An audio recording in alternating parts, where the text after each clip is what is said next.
오늘 말씀은 요한복음에서 말씀을 좀 보도록 하겠습니다. 우리가 이제 지지난주부터 요한복음 수요 집회 때 요한복음 보고 있잖아요. 그 요한복음을 보고 있는데 좀 많이 부족하다는 생각을 갖고 있습니다. 그래서 이 부분을 좀 어떻게 좀 더 그 풍성하게 이끌어갈 수 있을까 좀 고민을 하고 있는데, 어쨌든 그 지금 그룹 교제하고 이렇게 또 이게 복합적으로 이제 섞어져서 앞으로 어떻게 될지 모르겠습니다. 그런데 이제 요한복음을 보면서 보다가 이제 그 많이 느끼는, 그리고 말씀에 대한 어떤 이런 그 여러 생각들을 좀 하게 됐어요. 그래서 오늘은 마태복음 1장 35절부터 요한복음입니다. 요한복음 1장 35절. 제가 마태복음이라고 하면 요한복음으로 이해하세요. 지금 마태복음을 너무 오래 해가지고 마태복음이라 그러면 저분이 지금 머리와 입이 따로 놀고 있구나, 이렇게 생각하시면 됩니다. 요한복음 1장 35절부터입니다. 번갈아 가면서 한번 읽어보겠습니다. 35절부터 51절 마지막 절까지 제가 먼저 읽겠습니다. 또 이튿날 요한이 자기 제자 중 두 사람과 함께 섰다가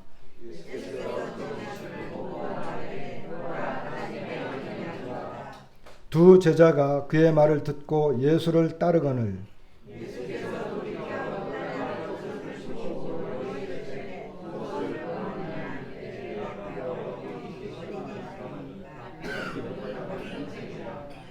예수께서 이르시되 와서 보라. 그러므로 그들이 가서 계신 데를 보고 그날 함께 거하니 때가 10시쯤 되었더라.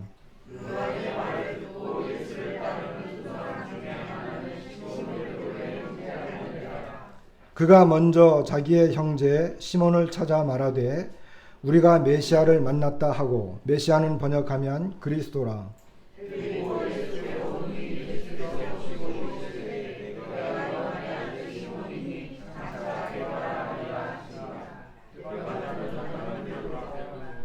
이튿날 예수께서 갈릴리로 나가려 하시다가 빌립을 만나 이르시되 나를 따르라 하시니,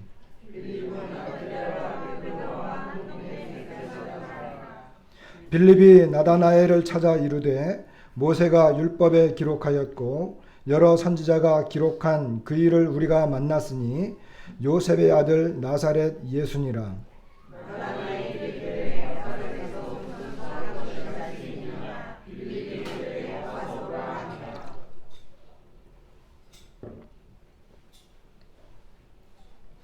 예수께서 나다나엘이 자기에게 오는 것을 보시고 그를 가리켜 이르시되 보라, 이는 참으로 이스라엘 사람이라 그 속에 간사한 것이 없도다.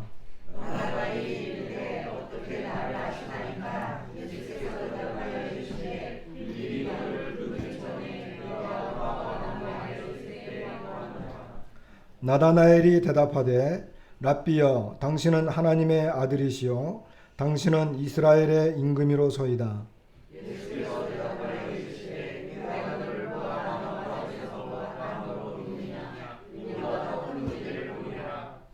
또 이르시되 진실로 진실로 너희에게 이르노니 하늘이 열리고 하나님의 사자들이 인자 위에 오르락 내리락 하는 것을 보리라 하시니라. 예.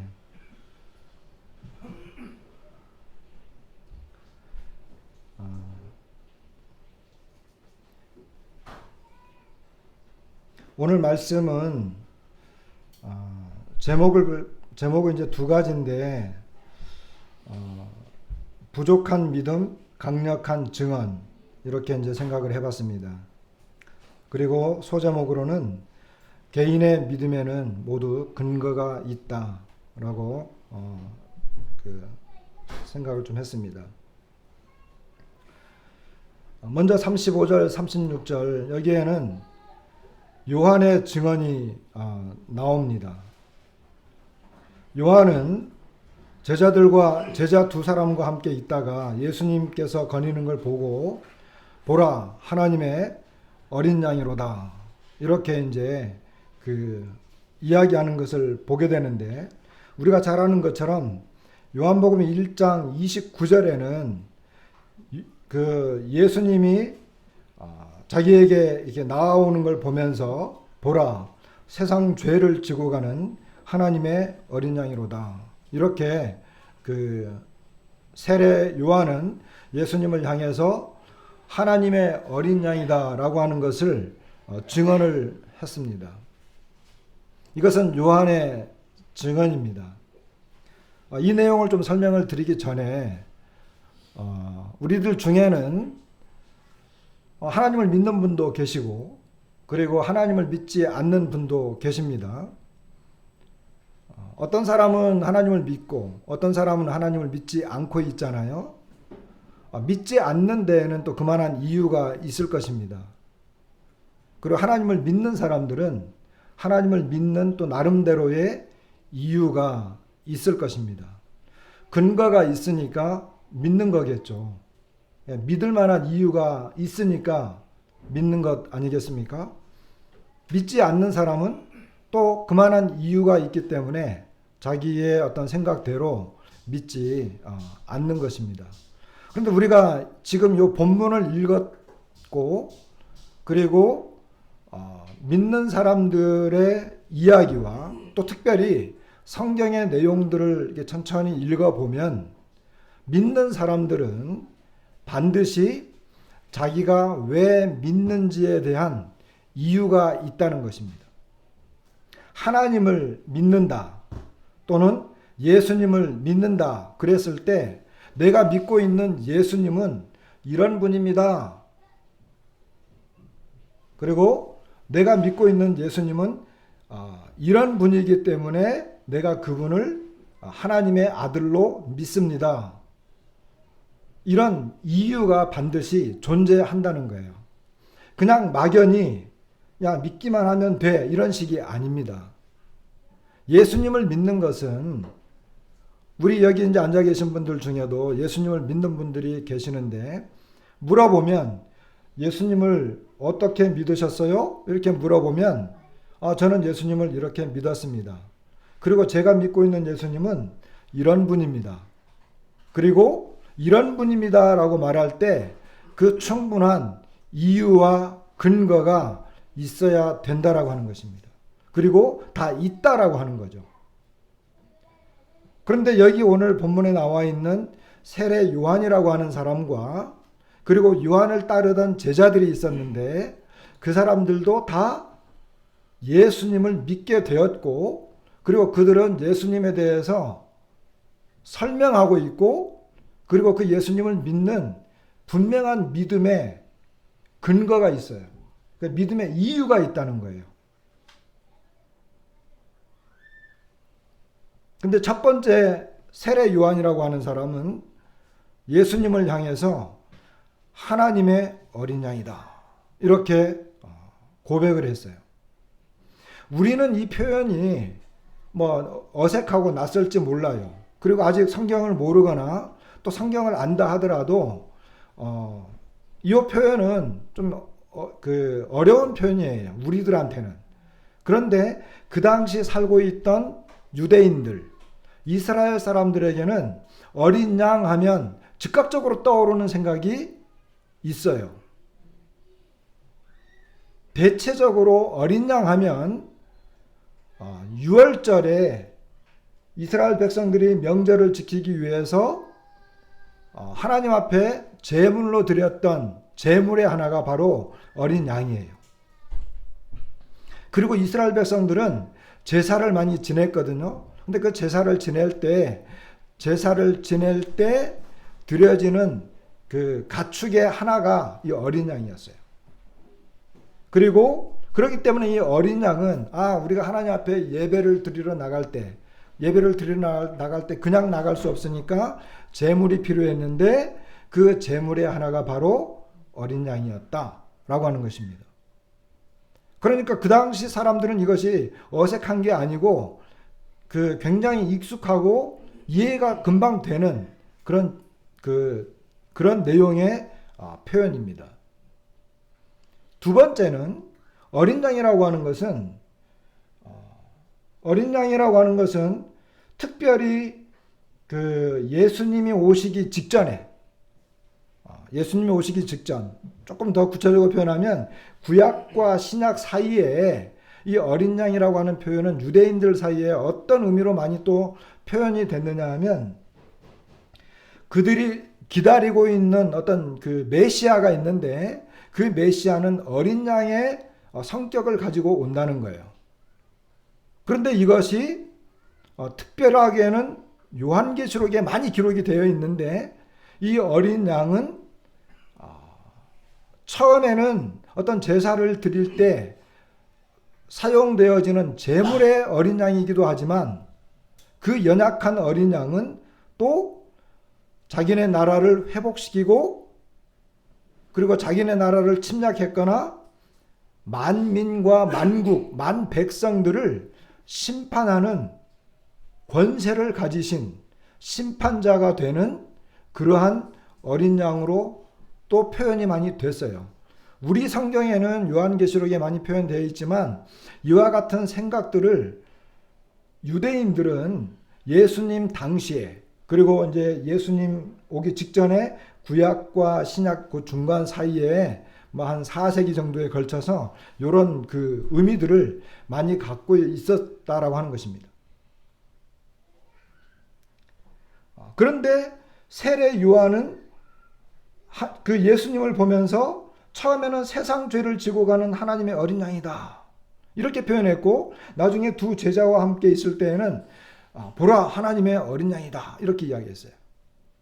그러니까 세상 죄를 지고 가는 하나님의 어린 양이라고 하는 것은 첫 번째 이야기했던 것처럼 어떤 제물을 드릴 때, 다시 말하면 저와 여러분의 죄를, 그리고 유대 백성들의 그 죄를 대속하는, 죄를 담당해야 되는 그런 제물의 성격을 가진 어린 양을 생각할 수 있어요.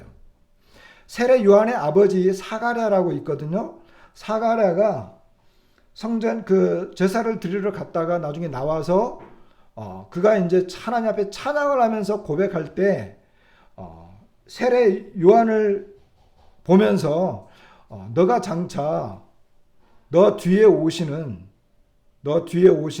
바로 그분이 바로 우리의 죄를 대속하시는 그분을 너가 증언하게 될 거다 하는 이런 그 이야기를 그 누가복음에 보면 나와요. 그래서 이 세례 요한은 자기 아버지가 이미 그런 찬송을 했고, 아버지로부터 그와 같은 내용을 많이 들었을 거예요.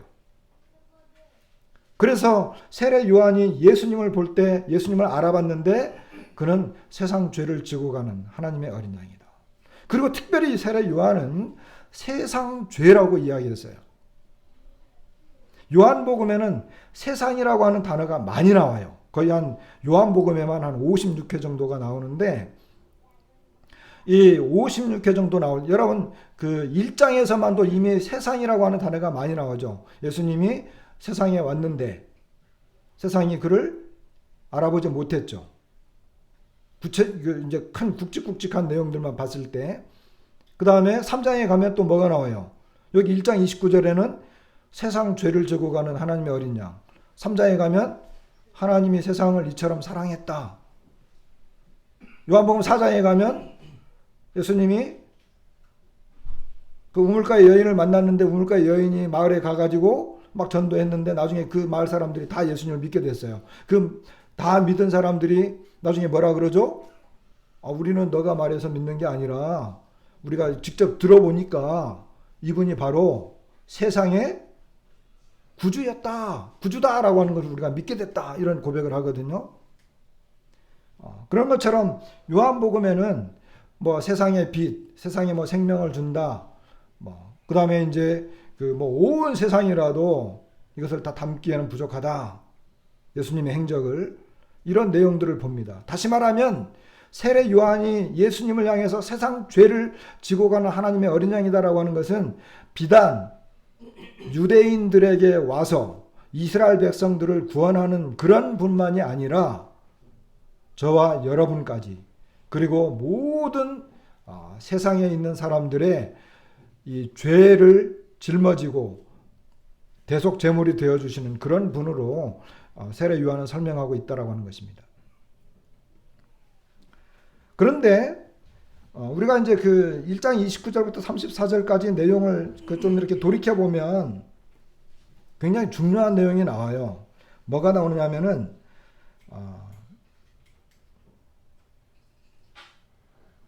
1장 31절에 보면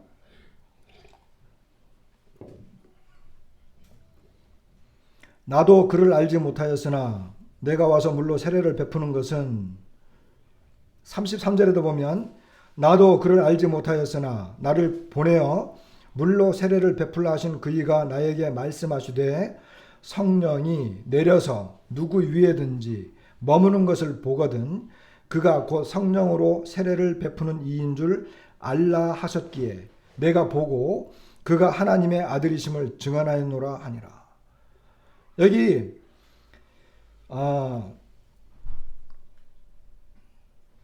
세례 요한은 예수님을 알지 못했다 그랬어요. 두 번이나 이야기가 나옵니다. 31절에 나도 그를 알지 못했다. 33절에도 나도 그를 알지 못했다. 1장에는 예수님이 세상에 오셨는데 세상이 그를 알지 못했다. 그리고 세례 요한이 너희가 알지 못하는 그분이 바로 너희들 가운데 계시다. 이런 표현을 해요. 근데 세례 요한 본인도 예수님을 알지 못했어요. 처음에는. 그런데 세례 요한을 보내가지고 야, 너 물로 세례를 줘. 그리고 성령이 누군가에게 이렇게 내려오게 될 터인데 그때 그분이 바로 성령으로 세례를 주는 분인 줄 알아라. 이런 음성을 듣고 계시를 받은 거예요. 이건 계시입니다. 왜냐하면 하나님께서 예수 그리스도가 어떤 분인지를 세례 요한에게 하나님이 특별히 보여주신 거예요. 그게 뭐냐 하면 성령의 그 강림이었어요. 성령의 임재, 예수님의 성령의 임재. 그런데 예수님이 세례를 받을 때 그 다른 공관복음에는, 다른 복음서에서는 성령이 비둘기같이 예수님으로 내려오잖아요. 그리고 이 세례 요한은 성령님이 예수님에게로 이렇게 내려오는 것을 봤어요. 그것이 어떤 형식으로는 보였는지는 우리가 정확히 모르지만 은유적인 표현으로는 마치 이제 비둘기가 이렇게 내려오는 것처럼 그렇게 이제 보였다고 다른 복음서에서는 기록이 되어 있어요. 그러나 중요한 것은 그것이 아니라 예수님에게 성령이 내려오셨다는 거예요. 더 구체적으로 말하면 세례 요한은 물로 세례를 줬잖아요. 이것은 하나의 그림자예요. 어떤 그림자냐 하면 나중에 성령으로 세례를 주실 분이 오신다라고 하는 것에 대한 하나의 그림자예요.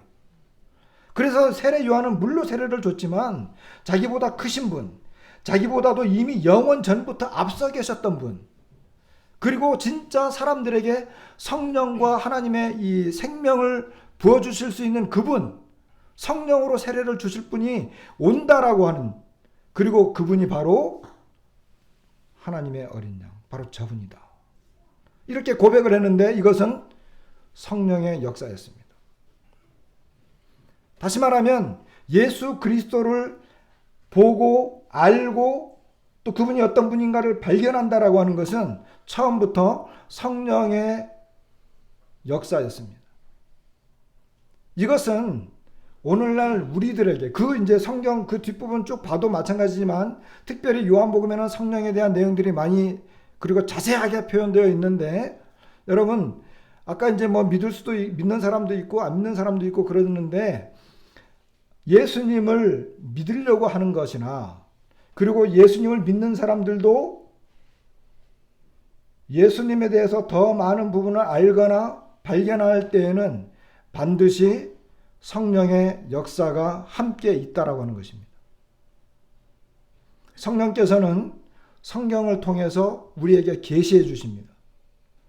다시 말해서 예수 그리스도를 알 수 있도록 도와주시는 분은 나의 어떤 지식이나 어떤 의지나 노력 그런 것들도 물론 조금 이렇게 들어갈 수 있을지 모르지만 진짜는 성령이 우리에게 조명해주고, 그리고 성령께서 특별히 하나님의 말씀을 통해서 우리에게 알려주시는 건데, 이것이 바로 계시라고 하는 것입니다. 그래서 세례 요한은 예수님을 보면서 뭐라고 표현했죠? 하나님의 어린 양이다. 그리고 그가 나중에 34절에 보니까 그가 하나님의 아들이다, 이렇게 증언했다라고 성경은 기록하고 있어요. 이것이 누구의 역사냐? 바로 성령께서 역사하실 때 이것이 완전하게 밝혀졌다는 거예요.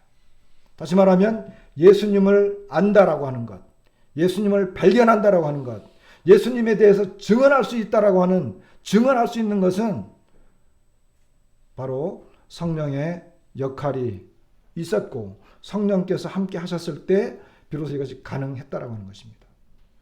여러분, 예수님을 나중에 보면 알겠습니다. 그런 내용이 좀 더 나오긴 합니다만은, 여기 계신 분들은 예수님을 정말 믿기를 바랍니다.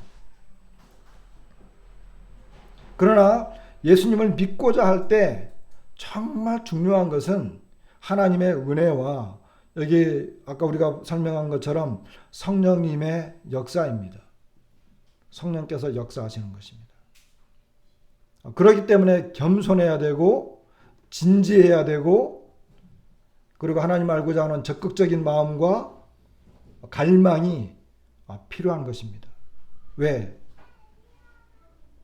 특별히 오늘날은 예수님을 믿고자 해도 믿기 어려운 시대입니다. 알고자 해도 알기가 어려운 그런 시대가 됐습니다. 자, 두 번째, 예수님의 두 제자가 37절부터 보게 되면 예수님의 두 제자가 세례 요한의 말, 37절에 두 제자가 그의 말을 듣고, 40절에는 요한의 말을 듣고 예수를 따르는 두 사람이 나옵니다. 여기 한 사람의 이름은 안 나와 있고, 한 사람은 안드레라고 하는 사람이죠. 40절에 보면 안드레. 그런데 이 내용을 보게 되면, 자, 세례 요한이 예수님에 대해서 증언했어요. 굉장히 놀라운 거죠. 아까 말씀드린 것처럼 세례 요한은 예수님이 누구인가를 애매하게 말하지 않았어요. 분명하게 이야기했어요. 그리고 유대인들이 쉽게 이해할 수 있는 그 하나님의 어린 양이라고 하는 주제를 가지고 예수님을 소개했어요. 그리고 그분이 하나님의 아들이다라고 하는 것을 증언했어요. 그러니까 그 스승의 말을 들은 이 두 제자가 예수님을 따라갔습니다. 그러니까 증언하는 사람이 필요하겠죠. 그죠? 증언하는 사람. 세례 요한이 입을 다물고 있었으면 어떻게 이 제자들이 따라갈 수 있겠어요? 그런데 세례 요한의 증언이 있었는데, 세례 요한의 이 확실한 증언 앞에 뭐가 있었다고요? 성령의 역사가 있었다는 거죠. 그러니까 성령의 역사와 그 성령의 어떤 이 분명한 나타나심, 그리고 예수님에 대한 분명한 증언이 있었기 때문에 이 두 제자는 예수님을 따라갈 수 있었습니다. 굉장히 중요한 것입니다. 38절에 보면 예수께서 돌이켜 그 따르는 것을 보시고 물어 이르시되 무엇을 구하느냐? 랍비여 어디 계시오니까? 굉장히 중요한 단어들이거든요. 성령의 역사와 성령의 이 역사를 직접 체험하고 목격한 세례 요한의 증언, 그리고 그의 말을 들은 제자들이 예수님을 따랐는데, 성령의 역사와 증언이 분명하면 분명할수록 그 역사의 그 결과는 확실하지만, 그러나 여기 또 한 가지 중요한 것은 그러한 증언을 들었을 때 그들이 예수님을 따랐다는 것입니다. 다시 말하면 사람이 어떠한 그 성경에 대한 내용을 들었거나 예수 그리스도에 대한 복음을 들었거나 예수님에 대한 소개를 받았을 때 그가 예수님을 향해서 나아가고 찾고자 하는 분명한 의지적인 결단이 있어야 된다는 것입니다. 얼마나 많은 사람들이 예수님에 대한 소식을 들었음에도 불구하고 예수님을 찾지 않는지 몰라요.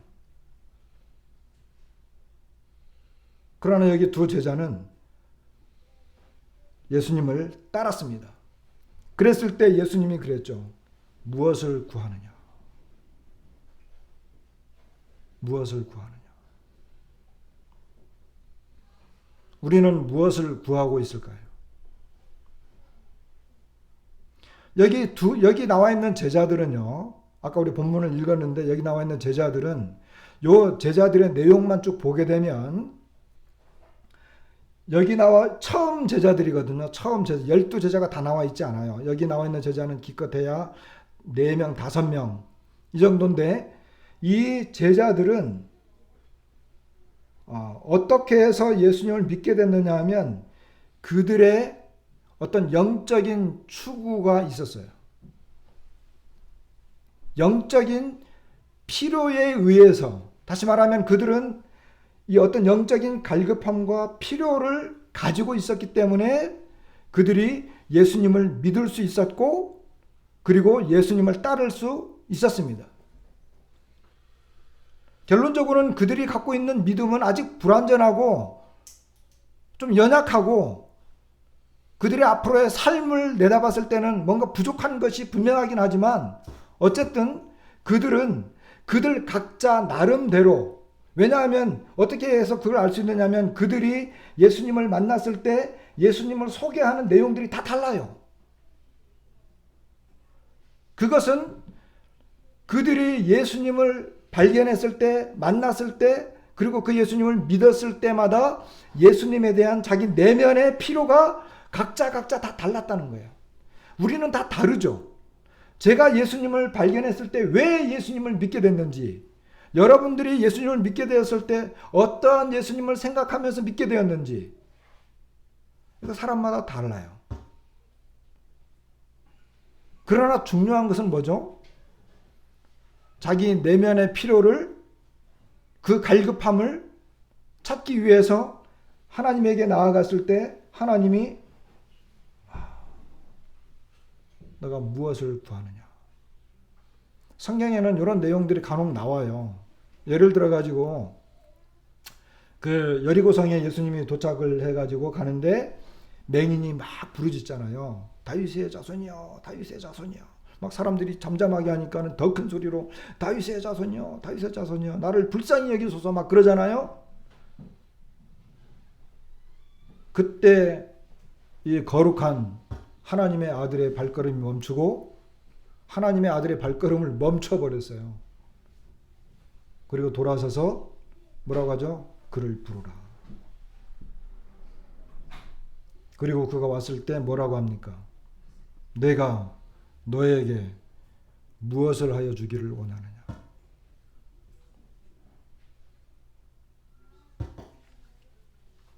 자, 우리가 예수님 앞에 섰을 때, 자, 한번 진지하게 생각을 해보십시다.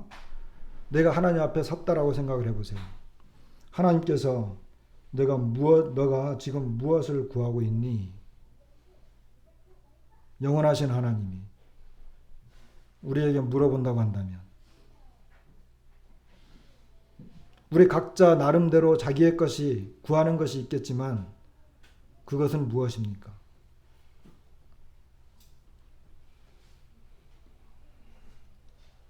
물론 이 내용은 그냥 이렇게 문맥적으로만 보면 저기 예수님 지금 어디 계세요?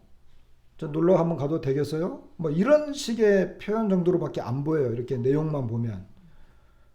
그러나 이것은 요한복음을 더 읽어보게 되면 이 내용의 의미가 더 깊이 있다라고 하는 것을 우리가 발견할 수 있어요.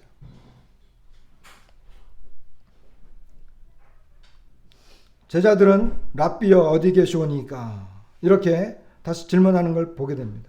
랍비여 어디 계십니까?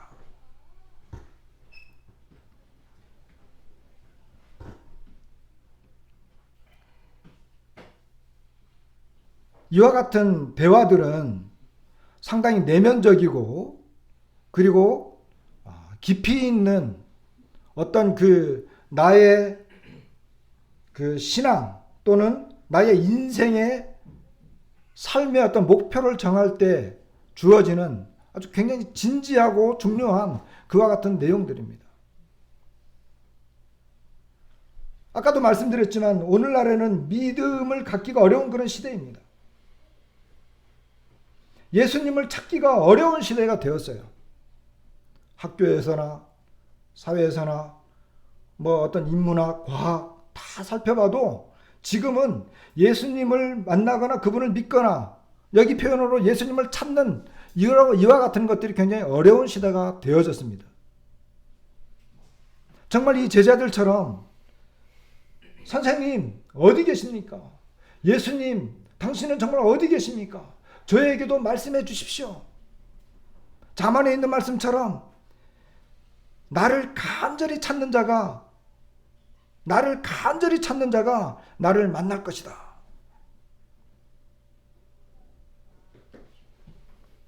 예레미야는 33장에 보면 너는 내게 부르짖으라. 내가 내게 응답하겠고. 이런 말씀이 있어요. 부르짖으라. 소근거리지 말고 부르짖으라. 이건 간절함의 극치거든요.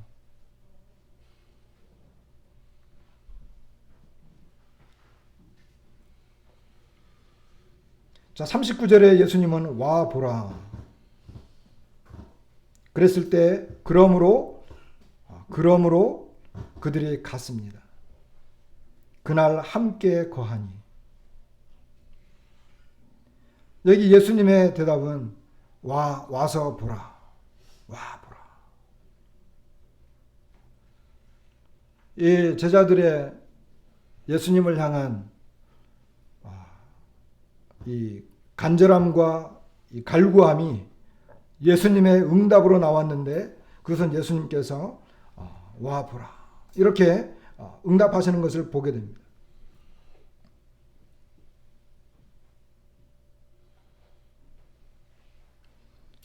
오라 와라. 이것은 내가 예수님을 향한 갈급한 이 믿음의 요청에 대한 하나님의 초청이라고 말할 수 있어요. 아까 말한 것처럼 정말 간절하게 하나님을 찾는다고 한다면, 그리고 하나님 앞에 갈급한 심령으로 그분을 찾기를 간절히 구하고 부르짖는다고 한다면, 우리가 나중에 요한복음 6장을 보겠지만은 거기에서는 아무나 예수님께로 가는 게 아니에요. 하나님께서 택하시고 아들이 원하는 그런 사람들이 하나님께로 나오는 걸 보게 됩니다. 믿음은 모든 사람에게 주어졌지만 모든 사람이 믿음을 갖는 것은 아니에요. 구원의 축복은 모든 사람에게 주어졌지만 아무나 다 구원받는 건 아니에요. 근데 여기 하나님의 우리 주님의 은혜로운 음성은 와 보라는 거예요. 여러분 그 이사야서 31장 6절에는 이런 말씀이 있어요. 찾지는 않겠고 제가 읽어드리겠습니다. 이사야서 31장 6절 이스라엘 자손들아 너희는 심히 거역하던 자에게로 돌아오라. 이렇게 말씀하세요. 너희는 심히 거역하던 자에게로 돌아오라. 이사야가 이 글을 쓸 때 이스라엘 백성들은 정말 우상 숭배와 이방의 다른 강대국들을 의지하는 것, 하나님을 버리고 막 다른 것을 의지하는 이런 것들이 팽배할 때였거든요. 그러니까 심히 거역하던 자들이 맞습니다. 거기에 대해서 하나님은 그들에게 심히 거역하던 너희들이지만 내게로 돌아오라. 44장 22절에는 내가 내 허물을 빽빽한 구름같이 내 죄를 안개같이 없이 하였으니 너는 내게로 돌아오라. 내가 너를 구속하였습니다. 여기도 너는 내게로 돌아오라. 이미 이스라엘 백성들이 그 빽빽한 구름같이, 그리고 이 정말 앞이 전혀 안 보이는 것처럼 완전히 꽉 막혀버린 이스라엘 백성들이 그 많고 많은 죄들이 다 있었지만 그 모든 것들을 다 용서하고 다 해결해 주신 하나님께서 오라 이렇게 말씀하시는 거예요.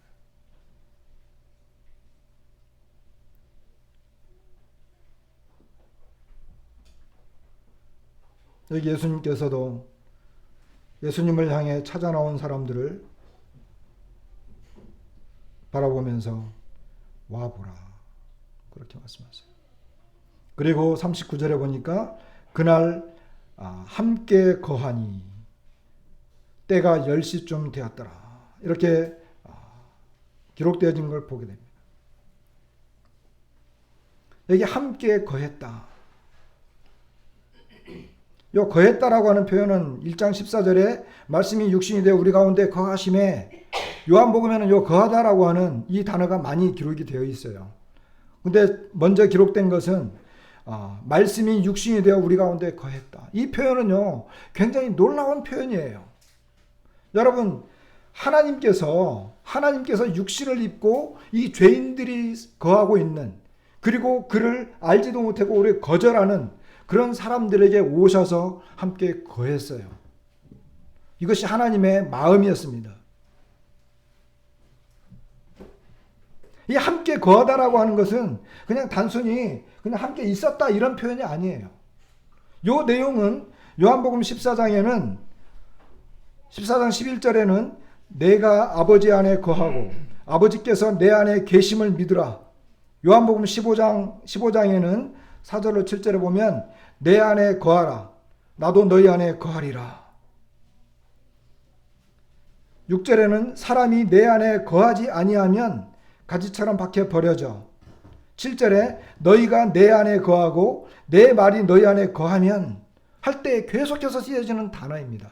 다시 말하면 예수님과 함께 거한다라고 하는 것은 제자들의 그 갈급한 신앙, 그들은 하나님을 향한 갈급함이 있었는데 예수님과 함께 있을 때 그들이 예수님 안에 또 예수님이 그들 안에 아주 이렇게 하나된 친밀한 교류, 이것이 예수님과 함께 있는 동안에 이루어진 거예요. 유대인들 모두가 그런 건 아니죠. 유대인들은 다 예수님을 거절하고 나중에 십자가에 못 박기까지 했지만 여기 제자들을 선택하시고 그들을 부르실 때 와 보라라고 말씀하셨던 이 은혜로운 예수님은 그들과 함께 거했는데 그것은 마치 예수님이 아버지 안에 있었고 아버지가 예수님 안에 있었고 그리고 예수님 안에 거하고자 하는 이 사람들에게 마치 포도나무와 가지 이야기를 이야기하면서 너희가 내 안에 거하고 내 말이 너희 안에 거하면 이와 같은 내용이에요. 그러니까 이것은 그들의 생각과 또는 그들의 어떤 마음, 예수님과 지금 예수님을 따르고자 하는 그 사람들의 마음이 함께 같은 공간에 있지만 공간에만 함께 있는 것이 아니라 그들의 마음이 예수님과 함께 동화되었다는 거예요. 이게 사실 믿음이거든요. 내가 예수님의 말씀을 들을 때, 성경을 읽을 때, 하나님을 향한 갈급함으로 그분에게 나아갔을 때 성령이 역사하셔가지고 그 주님이 우리와 함께 거하십니다. 예수님의 말씀이 내 안에서 동화되기 시작합니다.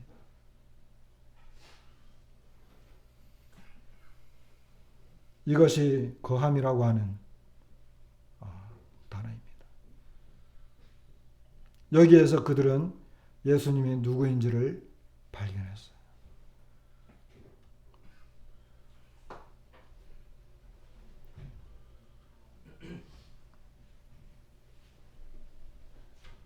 자, 그러니까 안드레가 자기 형 시몬을 향해서 막 달려갑니다. 그럼 막 달려가자마자 그냥 팍 외치면서 우리가 메시아를 만났다. 이렇게. 메시아. 메시아가 뭡니까? 메시아는 헬라 말로는 그리스도잖아요. 이것은 기름 부음을 받았다는 거예요. 옛날에는 구약에는 왕 그리고 제사장 선지자에게만 하나님이 기름을 부음을 받았어요. 그리고 특별히 이 사람들은 선택되어진 사람입니다. 왕, 하나님이 선택해야지 왕이 돼요. 제사장, 하나님이 선택한 그 지파를 통해서만 반드시 그 제사장이 될 수 있어요. 아무나 되는 게 아니에요. 선지자, 하나님이 택한 사람만 선지자가 돼요. 그 하나님이 택한 사람에게만 하나님이 기름 부음을 했어요. 기름을 붓고 하나님의 일을 하도록 하셨어요. 근데 그 메시아라고 하는 것은 기름 부음을 받았다라고 하는 거거든요. 근데 그 하나님의 선택함을 받은 세례 요한은 하나님의 어린 양이라고 그랬잖아요. 그리고 하나님의 아들이라고 그랬잖아요. 그리고 이 제자들이 그분을 메시아라고 했을 때에는 예수님을 만나서 함께 거하면서 예수님에 대해서 들었을 때, 아, 이분이 진짜 왕이로구나. 아, 이분이 진짜 우리의 대제사장이로구나. 아, 이분이 진짜 우리의 하나님의 말씀을 증거하는 살아있는 선지자로구나. 발견한 거예요.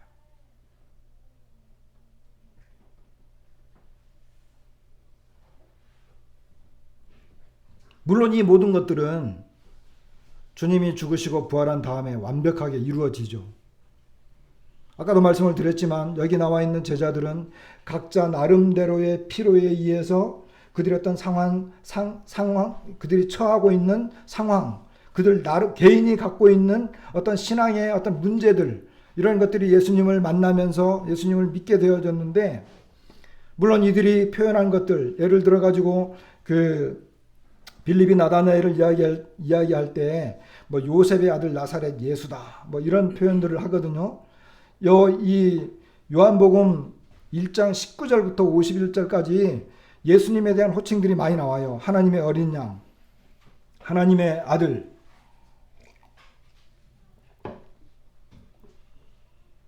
또는 랍비, 메시아, 모세가 율법책에 기록하였고 또 선지자들이 기록한 그분, 이스라엘의 왕, 또는 51절에 인자, 사람의 아들. 근데 빌립은 요셉의 아들 나사렛 예수라고 하는 이런 표현까지도 더해졌죠. 물론 제자들의 어떤 그 후에 되어진 상황을 보게 되면 그들은 예수님에 대해서 믿었지만 그들은 아직 불확실하고 연약하고 온전하지 못했어요. 어떤 주석을 보니까 그런 식으로 표현을 했더라고요. 우리가 예수님을 믿잖아요. 그죠? 우리 예수님을 믿는데 내가 믿고 있는 예수님에 대해서 아무리 잘 설명하고 아무리 내가 믿음을 고백하고 내가 그분에 대해서 아무리 잘 설명을 한다 할지라도 여전히 부족하잖아요. 그렇지 않나요? 우리는 여전히 부족하죠. 어떻게 우리가 하나님을 다 설명할 수 있겠어요? 어떻게 내가 그분을 믿는다고 믿음의 고백을 하죠? 우리 예배를 드렸잖아요. 예배를 드리는데 형제님들이 믿음의 고백을 하고 정말 감사를 드리고 하나님께 경배를 드립니다. 저는 예배를 드릴 때 내 죄를 돌아보는 것은 그렇게 기쁘지 않아요. 내가 이렇고 내 죄가 이렇고 뭐 우리는 이런 사람이었고 뭐 이런 것을 막 구구절절하게 설명하는 것은 저는 기쁘지 않아요, 솔직히. 그러나 성경을 펼쳐서 하나님이 어떠하신 분, 그분이 얼마나 영광스러우신 분, 그분이 얼마나 감사가 되는 분, 그분의 거룩, 그분의 인자, 그분의 영광, 이런 것들이 막 쫙 나열되면 정말 기쁨이 와요. 그것이 하나님을 바라보는 거죠. 그 예수님을 바라보는 거죠. 근데 우리는 종종 보면 나는 죄인입니다, 뭐 용서받을 수 없는 죄인입니다, 이런 것만 막 나열해. 나를 기억하라고 있는 게 아니에요. 예배 시간에 예수님을 보라고 하는 거예요. 그리고 하나님을 보라고 하는 거예요. 그런데 어쨌든 이런 믿음의 고백과 이 감동이 이 형제님들마다 다르죠. 그러나 그것이 온전한 것은 아닙니다. 언제나 나약해요. 내가 예수님을 믿고 고백하고 그분에게 감사를 드리고 그리고 그분에 대해서 설명을 한다 할지라도 언제나 부족합니다. 연약함이 우리에게 언제나 존재한다는 것입니다. 빌립도 예수님을 만났습니다. 근데 빌립은 43절에 보니까 빌립은 예수님이 그때까지는 세례 요한의 증거와 제자들이 예수님을 찾아왔지만 여기 빌립은 주님이 직접 나를 따르라 그래요. 주님의 부르심입니다. 그런데 빌립은 한 동네 베세다 사람이었잖아요. 베세다는 그 갈릴리 바다 있잖아요. 갈릴리 바다가 이렇게 하프처럼 이렇게 역삼각형처럼 생겼거든요. 근데 그 북쪽에 있어요. 그 위쪽 북쪽에. 북쪽에서도 약간 동쪽에 위치한 마을이에요. 그리고 거기서 쭉 대각선을 그으면 저기 나사렛이 나와요. 그런데 어쨌든 베세다 사람이었습니다. 예수님이 이제 갈릴리로 돌아가려고 하는데, 갈릴리로 돌아가려고 하니까 그 동네 같이 잘 아는 이런 사람들끼리 보게 된 거예요. 그럴 때 빌립에게 주님이 직접 이야기하죠. 이 나를 따르라라고 하는 것은 다른 복음서 마태, 마가, 누가의 제 주님이 제자들을 부를 때의 표현입니다. 여기에 대해서 이제 더 길게 설명하기는 좀 그렇고, 빌립이 예수님을 만났을 때 빌립이 45절에 보니까 빌립이 이제 나다나엘을 찾아가지고 예수님에 대한 이야기를 합니다. 모세가 율법에 기록했다. 그리고 여러 선지자가 기록한 그 일을 만났는데 바로 요셉의 아들 나사렛 예수다.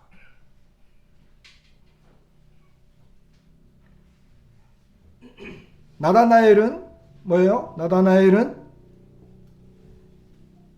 나사렛에서 뭐가 나겠어? 나사렛 문제가 심각한 동네. 이방 동네죠. 따지고 보면. 부정한 동네. 그러니까 예수님에 대한 일종의 반감이죠.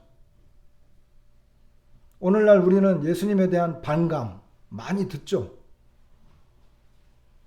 예수님에 대한 부정적인 생각, 예수님에 대한 부정적인 표현, 특별히 기독교와 교회에 대한 부정적인 인식들이 지금은 많이 깔려 있습니다.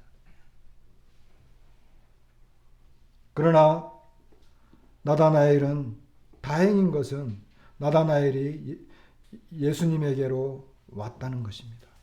예수님이 그걸 봤어요. 나다나엘이 자기에게 오는 걸 보셨어요. 이미 예수님은 나다나엘이 어디에서 무엇을 하고 있었는지 이미 다 알고 있었던 사람이죠. 그런 상황이었지만 그 나다나엘이 왔어요. 여러분, 하나님께서는 저와 여러분이 어디에서 무엇을 하는지 다 아세요. 우리의 마음을 다 아십니다.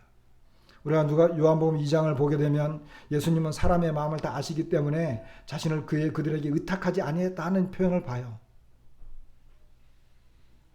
그런데 그 나다나엘이 자기에게로 올 때 예수님은 그를 보았습니다. 다만 여기에서 제가 말씀드릴 수 있는 것은 아직 예수님에게로 나아오지 않았다고 한다면 나아오시기 바랍니다. 예수님은 알고 계세요. 하나님은 알고 계십니다. 이 또한 하나님의 커다란 은혜입니다. 아까 말씀드린 것처럼 오라, 오라. 그리고 이 모든 것이 어떤 성령에 의한 역사와 확실한 증언들에 의해서 나왔지만 뭐라고요? 결국은 제자들이 예수님을 찾아 나오고 따라갈 때, 다시 말하면 사람이 예수님을 믿는 것은 성령의 역사만 있는 것이 아니라 자기의 의지도 함께 역사해야 된다는 것입니다. 성령과 성경과 성도들의 간절한 기도와 이런 것들이 막 존재하긴 하지만 내가 제가 예수님 믿겠습니다. 정말 이때까지 저는 하나님을 심히 대적했고 하나님을 믿지 않았지만 이제 예수님 믿겠습니다. 여기 사람들은 그렇게 했습니다. 이게 중요하다는 것입니다. 의지도 절대적으로 필요하다는 것입니다. 여기 나다나엘에 대해서, 시간이 없어서 나다나엘에 대해서 예수님은 진짜 이스라엘 사람이다. 간사한 것이 그 속에 없다. 나다나엘은 깜짝 놀래가지고 어떻게 나를 아십니까? 그러니까 내가 무화과 나무 아래 있을 때 내가 보았다. 그러니까 나다나엘이 당신은 하나님의 아들이시고 당신은 이스라엘의 임금입니다. 이렇게 표현을 합니다. 그러니까 예수님께서 너를 무화과 나무 아래서 보았다고 하니까 믿냐? 이보다 더 큰 일을 보리라.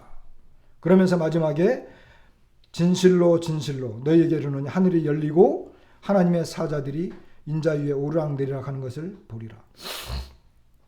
정확한지는 모르겠지만 저도 잘 모르니까 주석을 찾아봤더니 스가랴서하고 스가랴서 그리고 다른 선지서에서는 이 내용들이 나오는 걸 보게 되면 열왕기 상이죠. 열왕기 상 4장에 보면 솔로몬이 왕위에 올라가지고 솔로몬이 다스릴 때 이스라엘 백성들이 엄청나게 풍요하고 이 안정된 평화로운 나라를 세우잖아요. 그때 이스라엘 백성들이 포도나무 아래, 무화과 나무 아래에서 행복한 삶을 살았다라고 하는 내용이 나와요. 그럼 이 사실을 알고 있는 이스라엘 백성들은 메시아가 왔을 때 메시아가 그들에게 약속대로 주어진 나라는 뭐겠어요? 무화과 나무 아래에서, 포도나무 아래에서 그들이 완전한 자유와 평화, 안식을 누리는 진정한 하나님의 나라를 고대하지 않겠습니까? 그것을 고대하고 묵상하던 시간이었을 수도 있어요. 그리고 스가랴서에도 보면 그런 비슷한 내용들이 나옵니다. 그 역시 마찬가지 이스라엘 나라가 회복이 되어서 이스라엘 백성들이 무화과 나무 아래에서 안식을 누리는, 그러니까 그것을 고대하고 그것을 바라보고 있었던 나다나엘의 마음, 진짜 이스라엘이죠. 넌 진짜 이스라엘 사람이다. 그리고 나중에 예수님은 하늘이 열리고 하나님의 사자들이 인자 위에 오르락내리락 하는 것을 보리라 그랬잖아요. 이 내용은 이스라엘 백성들의 이 족속의 가장 윗대어른 아브라함, 이삭, 야곱이 바단 아람으로 도망갈 때 베델에서 하나님을 만나죠. 그죠? 하나님을 만나게 됩니다. 거기에서 이 야곱이 사닥다리가 땅 위에 서 있고 꼭대기가 하늘에 닿았고 하나님의 사자들이 그 위에서 오르락내리락 하는 것을 보게 됩니다. 나중에 꿈이 깨어가지고 고백을 하는데 여호와께서 과연 여기 계시거늘 내가 알지 못했다. 이에 두려워하여 이르되 두렵도다 이곳이여 이것은 다름 아닌 하나님의 집이고 하나님의 하늘의 문이다. 이런 고백을 해요. 다시 말하면 야곱이 하나님을 만난 그곳이 바로 하나님의 집이었고 하늘과 땅이 연결되어지는 문이었어요. 그곳이 바로 하나님이 계신 곳이었어요. 근데 지금 나다나엘과 제자들이 만난 예수님을 만난 그곳이 어디입니까? 여러분, 하늘이 열리고 하나님의 사자들이 오르락내리락 하는, 다시 말하면 하늘 위에 계셨던 하나님이 땅 위에 내려오셔서 인간을 만난 거예요. 이와 같은 현상은 나중에 우리 주님이 부활하시고 재림하셔서 이 땅에 오시면, 재림하셔서 이 나라의 하늘의 왕국, 그 왕국을 만들었을 때 완벽하게 이루어지지만 어떤 면에 지금 제자들이 하나님을 만난 바로 그 자리, 제자들이 예수님을 만난 그 자리는 하나님을 만난 자리였어요. 그곳에서 예수님은 하늘이 열리고 하나님의 천사들이 오르락내리락하는 것을 볼 것이다. 다시 말하면 하나님을 볼 것이다는 거예요. 그곳이 바로 하나님의 임재하신 곳이고 하나님의 집이고 하늘의 문이 열린 곳이에요. 여러분과 제가 예수 그리스도를 만났던 바로 그 자리, 어쩌면 지금 이 자리일 수도 있습니다.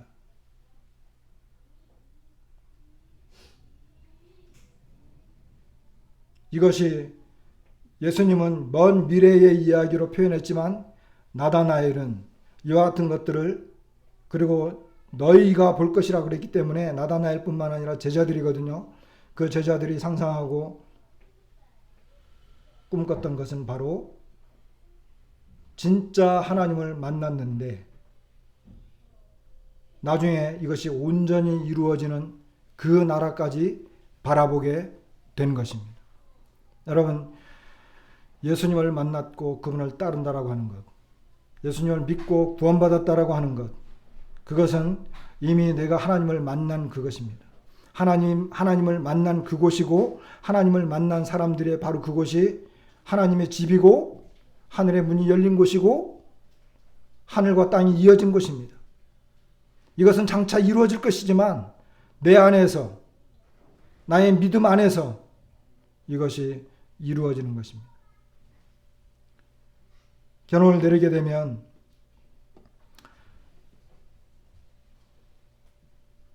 믿음은 모두 개인적이었습니다. 처음에 믿음은 불완전하고 연약했어요. 그들은 주님을 온전히 알지 못했지만 주님께서 부활하시고 승천하시고 성령의 계시가 나타난 다음에 주님을 온전히 알게 되었습니다. 어떤 사람도 주님을 온전히 표현하지는 못하죠.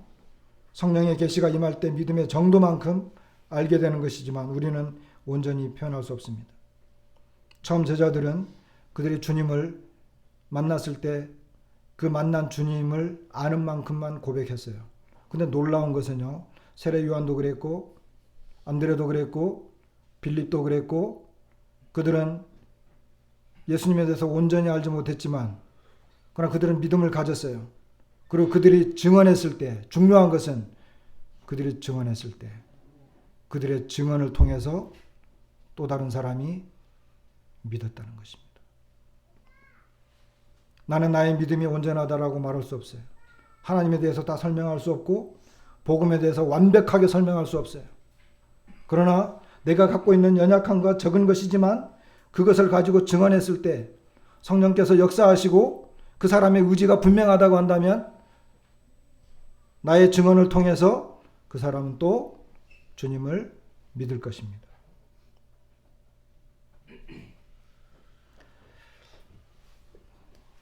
시간이 좀 지나버렸는데 오늘 말씀은 여기까지 마치도록 하겠습니다.